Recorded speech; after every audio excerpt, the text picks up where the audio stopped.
napasmado ang bunganga. Beep, beep, beep, beep, beep. Ang tagalupa, na viral ang mukha. Bip, bip, bip, bip, bip. Bumibip, bip, bip, bip, bip, bip, bip, bip, bip, bip, bip, bip na ba? Ang lahat, Martian, Beep, beep, beep, beep. Enrico Pañero, Bip, bip, bip, bip, bip. Beep, beep, beep, Bip, bip, bip, bip, bip. Bip, bip, bip, bip, bip. Tik-tilaok! Tik-tik-tilaok! Beep, beep, beep, beep, beep.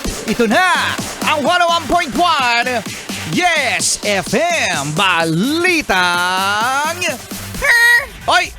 Congratulations mga Yes Friend sa ating lahat dahil syempre proud to be Pinoy dahil nanalo! Oy! Champion!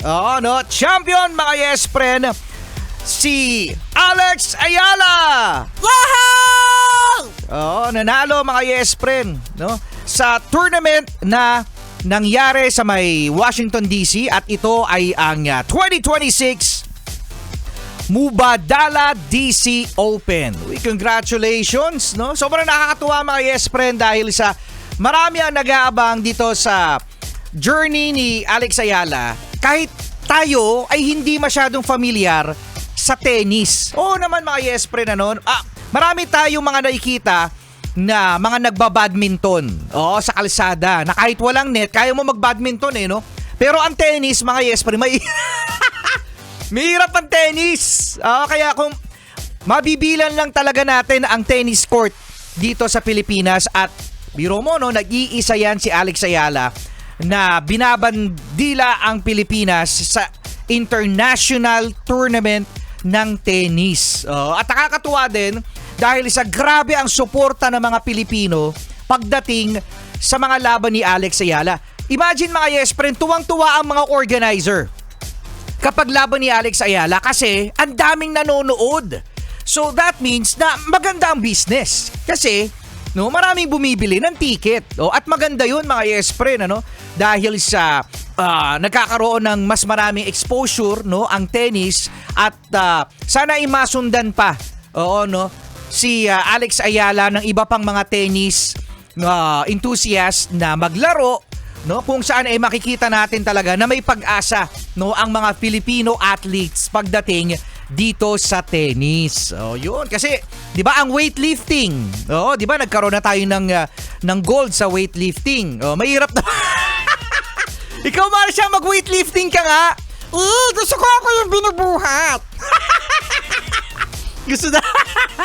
Gusto daw ni Marcia siya yung binubuhat, At natalo ni Alex Ayala, imagine ang number 3 sa Women's Tennis Association. Ito yung ranking ng mga pinakamagagaling na mga tennis player.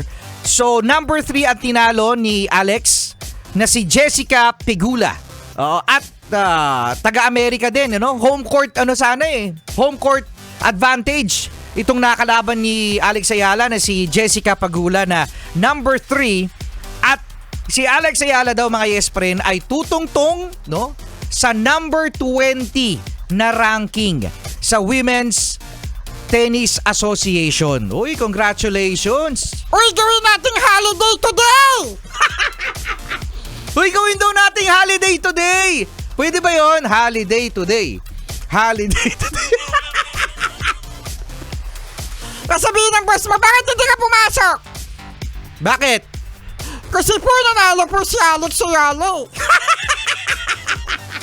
Kaya di ba? Congratulations! At nakakatuwa dahil hindi nakakalimutan ni Alex Ayala mga Yes Friend na pasalamatan ang mga Pilipino sa suporta. Di ba ang sarap makarinig ng Tagalog kapag ini-interview si Alex Ayala sa international media. Congratulations! Yay! Salamat na lang talaga sa iyo, Alex Ayala. Binibit-bit mo ang Pilipinas! Kasi ang balita mga Yes Friend sa ibang bansa tungkol sa Pilipinas ay corruption. Yung ekonomiya natin napakababa. Ayan ang international news na nakikita ng mga foreigners. So ngayon, mayroon nagbitbit at bumuhat sa ating mga Pilipino. Yan si Alex Ayala. Congratulations sa iyo, Alex Ayala! Charlie, good morning!